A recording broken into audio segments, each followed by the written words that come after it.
Students, we have studied the first chapter of the mathematic first a set in a previous period. We revise it now. In this chapter, which points are studied? Firstly, we studied about a set, that means concept of the set. आपण या प्रकरणामध्ये set म्हणजे संच याची संकल्पना पहिल्यांदा आपण या ठिकाणी बघितली. Then types of the sets, त्याचे प्रकार संचाचे. त्यानंतर आपण how to write the sets in a Venn diagram. Venn डायग्राममध्ये आपण दिलेले संच कसे लिहायचे याचा अभ्यास केलेला आहे. Also we studied the concept of equal set, subset, universal set. ह्या संचांविषयीच्या संकल्पना आपण अभ्यासल्या. Then intersection and union of set म्हणजे छेदसंच आणि विश्वसंच याही संकल्पना आपण अभ्यासल्या.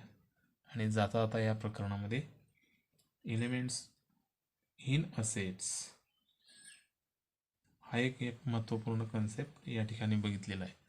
तर आपण रिवाइज करत असताना म्हणजेच उजळणी करत असता आपण सुरुवातीला काय बघितलं याविषयीची माहिती प्रथम घेऊया.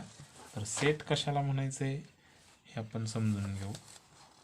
इथं तुमच्या पाठ्यपुस्तकामध्ये वेगवेगळी चित्र दिलेत.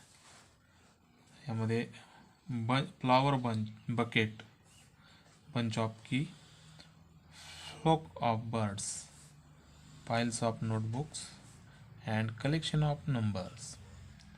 तर इथं आपणाला वेगवेगळी छायाचित्र जी दिलेत या छायाचित्राच्या आधारे सेटची संकल्पना लक्षात घ्यायची.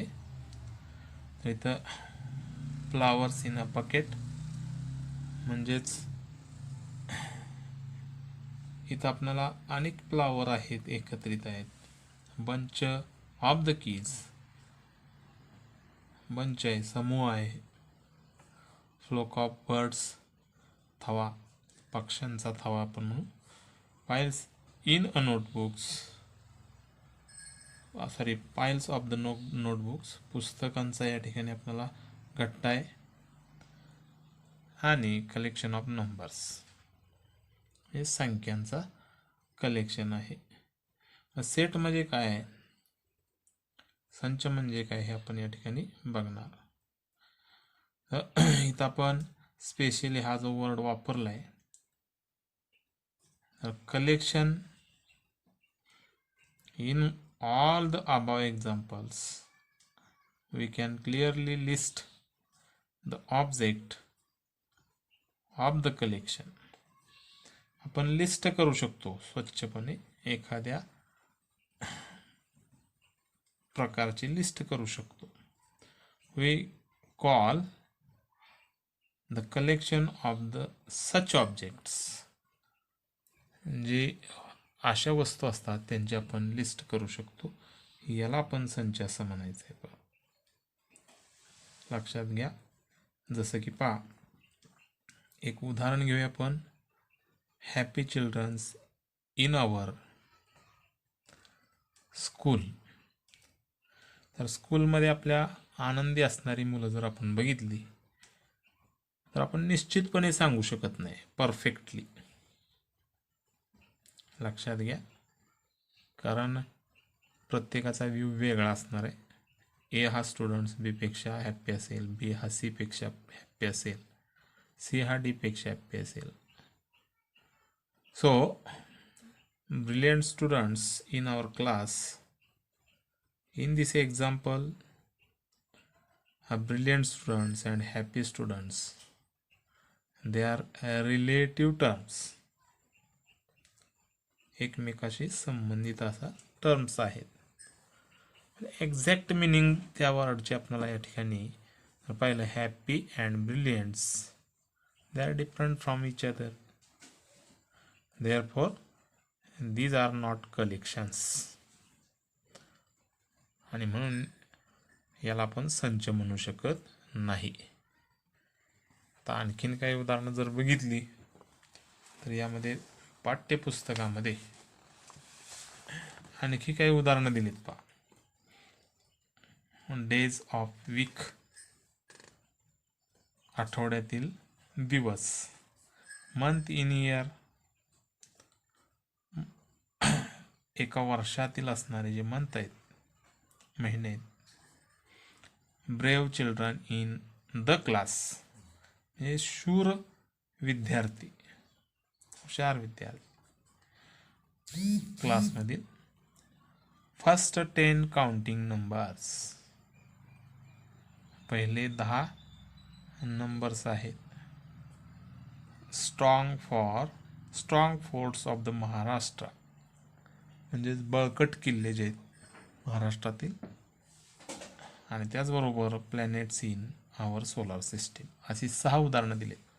तर यामध्ये पाप शेवटचं उदाहरण जे आहे, यामध्ये planets in our solar system,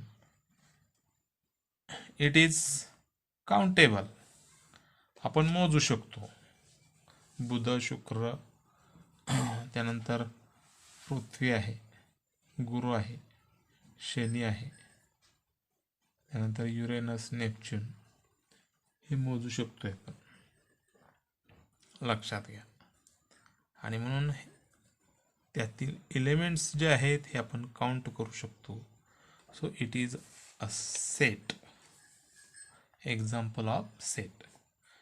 but here strong forts of Maharashtra असं जर 5वं उदाहरण बघितलं तर यामध्ये आपल्याला असं दिसतंय,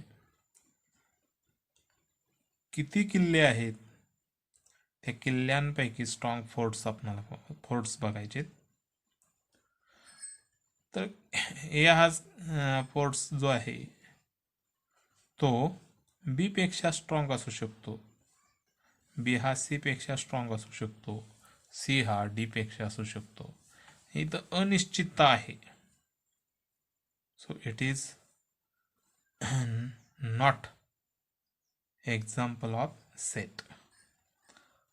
4th मध्ये जर बघितलं, first 10th counting number, that means here 1 2 3 4 5 6 7 8 9 10. आपण हे काउंट करू शकतो यातले element. Set of, example of set. 3रं उदाहरण जर बघितलं तर यामध्ये आपल्याला दिसतंय, brave childrens in a class, म्हणजे तुमच्या वर्गातील जर ब्रेव चिल्ड्रन्स आपण या ठिकाणी बघितली तर सांगू शकत नाही निश्चितता त्यामधील. ए हा बी पेक्षा ब्रेव असेल, बी हा सी पेक्षा असेल, सी हा डी पेक्षा असेल. यामध्ये अनिश्चितता आहे आणि म्हणून या ठिकाणी आपल्याला काय सांगता येईल, it is not example of set. म्हणजे जे कलेक्शन आपण करतोय त्या कलेक्शन मधील निश्चितता आपल्याला या ठिकाणी सांगता येईल. आणि असं जर होत असेल तर ही एक्झाम्पल कशाची असतात, सेटची असतात. म्हणून आपण जाता आता डेफिनेशन सुद्धा केली होती बघा. A set we can define easily. बघा, we can definitely and clearly decide the object of the given collection. म्हणजेच दिलेल्या कलेक्शन मधील ऑब्जेक्ट्स जे आहेत, घटक जे आहेत, हे आपण डिसाइड करू शकतो क्लिअरली, स्वच्छपणे, अँड डेफिनेटली, परफेक्टली. डेफिनेट आणि क्लिअरली असं म्हटलं येतं. Such type of the collections are called as a set. आणि म्हणून अशा प्रकारच्या कलेक्शनला आपण सेट असं म्हणतोय. आता मुलांनो, हे जे सेट्स आहेत, हे सेट्स हे कसे लिहितात बघा. तर सेट मी काय म्हटलंय बघा, सेटची definition, we can definitely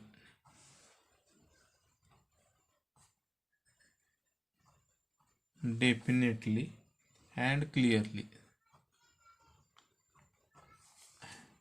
decide the object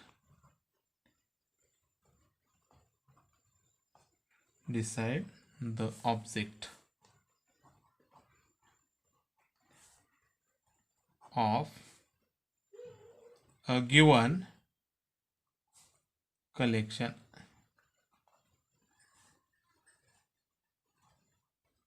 जर असं असेल, such collections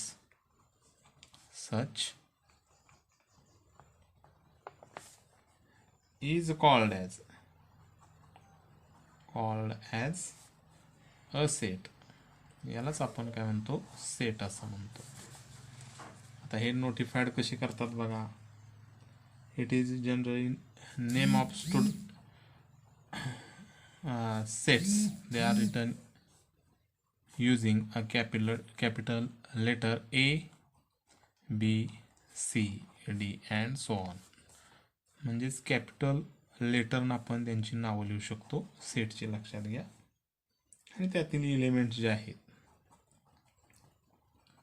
हे आपण नोटिफाईड करतो स्मॉल लेटरनं A, B, C, D, E dot dot dot.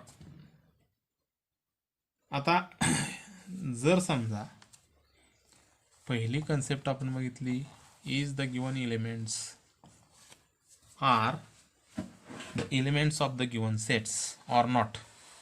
दिलेले घटक हे एखाद्या संचाचे घटक असू शकतात किंवा नसू शकतात. हे आपण कसं नोटिफाय करतो, चिन्हांच्या सहाय्याने ते आपण बघूया. एक्झाम्पल समजा असं घेतलं मी, suppose we have taken here A is element of set P. तर सेट पी चे एलिमेंट आहेत. जर आपणाला हे या ठिकाणी नोटिफाईड करायचे असतील तर आपण काय करू शकतो, चिन्हात हे कसं लिहितो बघा. ए बिलॉंग्स फ्रॉम पी, चिन्हात लिहायचं आपल्याला ए बिलॉंग्स फ्रॉम पी, म्हणजे ए हा पी चा घटक आहे. चिन्ह लक्षात ठेवायचंय, व्हेरी इम्पॉर्टंट. दुसरं उदाहरण बघूया आपण. Suppose C is not element of set P. Set P चा सी हा एलिमेंट नाही. हे आपण कसं लिहिता येईल चिन्हामध्ये, C not belongs from P, set P. चिन्ह लक्षात घ्या. याच्या साहाय्याने आपण एखाद्या संचातील घटक आहे किंवा नाही हे चिन्हाच्या स्वरूपात या पद्धतीने मांडतो. आता मुलांना आपल्याला सेट कसं लिहितात हे लक्षात घ्यायचंय. बघा, नाव दिलं मी capital N. It is a set of natural numbers in curly bracket 1, 2, 3, 4, 5, 6, 7 dot dot dot dot curly bracket complete. तर सेट लिहिताना लक्षात घ्या त्यातील एलिमेंट्स जे आहेत हे एलिमेंट्स लिहित असताना प्रत्येक एलिमेंटच्या मध्ये स्वल्पविराम देणं गरजेचं आहे. आता इथं आपण नॅचरल सेट जो लिहिला आहे, set of natural number, it includes indefinite number of the elements, infinite number of the elements, म्हणजे असंख्य घटक आहेत यामध्ये. So it is denoted by dot dot dot dot dot curly bracket complete. आणि म्हणून आपण या पद्धतीनं हा संच लिहितो, लक्षात घ्या. त्यानंतर डब्ल्यू म्हणजेच हा संच जो आहे, it is a set of whole number. It include 0, 1, 2, 3, 4, dot dot dot dot curly bracket complete. लक्षात घ्या. तर या पद्धतीनं आपण काय करतोय, हा सेट लिहितो. नैसर्गिक संख्येमध्ये फक्त आपण शून्य मिळवलं की आपल्याला whole number, set of the whole number. तर इथंही लिहिताना आपण जे एलिमेंट्स आहेत हे एलिमेंट्स आपण काय केलेत, अचूक पद्धतीनं मांडलेत. स्वल्पविराम द्यायचा आहे, लक्षात घ्या. आणि हे जे एलिमेंट सगळे आहेत हे आपल्याला कर्ली ब्रॅकेटमध्ये लिहायचे. कुठल्याही संचाचं नाव आपण कॅपिटल अक्षरानं लिहितोय, लक्षात घ्या. We can write the name of the every set with the help of a capital alphabets. Now what about I? It is a set of integers. पूर्णांक संख्येचा संच आपल्याला लिहायचा आहे. तर आपण पाहिले integers are positive and also negative. ऋण आणि धनसंख्या असू शकतात, पूर्णांक संख्या आहेत. आणि त्याचबरोबर 0. हे कसं लिहितो आपण? Suppose we have taken here 0, 1, 2, 3, dot dot dot curly bracket complete. Also here -1, -2, -3, dot dot dot curly bracket complete. Positive, that means natural number 0 and opposite number of the natural numbers. These all numbers included in a set of integer numbers. In this way we can write the set of integer number. Now what are the types of the methods for writing the sets? आता हे संच आपण या पद्धतीने लिहितो, याची माहिती आपण या ठिकाणी घेतलेली आहे. तर या यादी पद्धतीत किंवा तुमच्या गुणधर्म पद्धतीमध्ये संच कसे लिहायचे, that means there are 2 types for writing the sets, 2 methods for writing the sets, in which firstly the first is a listing method, or it is also called as a roster method, and second one it is a rule method or set builder form. म्हणजेच role method याचाच अर्थ आपण घेणार आहोत गुणधर्म पद्धती, आणि listing form मध्ये आपण बघणार यादी पद्धती. 2 पद्धतीमध्ये संच लिहिण्याच्या ज्या पद्धती आहेत ह्या जर तुम्हाला व्यवस्थित लिहिता आल्या तर पुढची उदाहरणं त्यामध्ये प्रकार आहेत संचाचे हे आपण या ठिकाणी बघणार आहोत, आणि त्यावरची उदाहरणं जी आहेत ही आपल्याला या ठिकाणी सोडवता येईल. मुलांनो, या तासाला फक्त आपण रिवाइज केलंय the concept of the set, how can the sets are writing with the help of elements and their names. Also we also revise the elements of the set. They are the elements in which the sets are defined. In this way,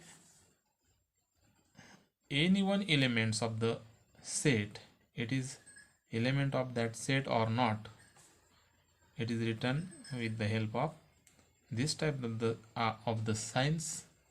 या प्रकारची science आपण या ठिकाणी वापरतो. जर असेल तर belongs from, नसेल तर नॉट बिलॉंग्स फ्रॉम. लक्षात ठेवा. इथं आपण थांबणार आहोत. पुढच्या तासाला पुढचा भाग रिवाइज या ठिकाणी करणार. धन्यवाद.